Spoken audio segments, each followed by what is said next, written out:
Welcome again guys to my channel. This is Janel Idanyo. At sa video kong ito, update lang po tayo regarding po sa Move It Kabuhayan Caravan po, no? So saan po ba ito matatagpuan?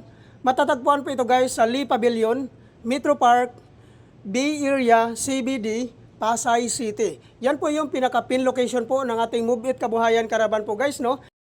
Take note po guys, welcome po na mag-apply po dito ang mga non-pro driver's license holders at yung professional driver's license holders po guys, no? So pinagsama na po ito. So kailan po ba ito gaganapin? Gaganapin po ito guys sa February 27 to 28, 2026 po.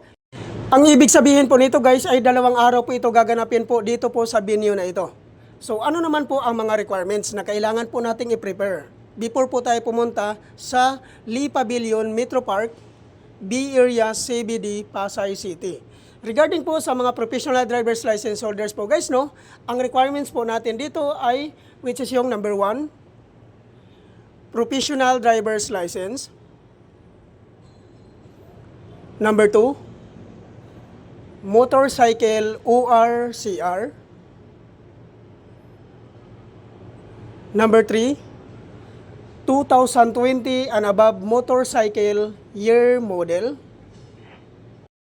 Number 4, NBI clearance.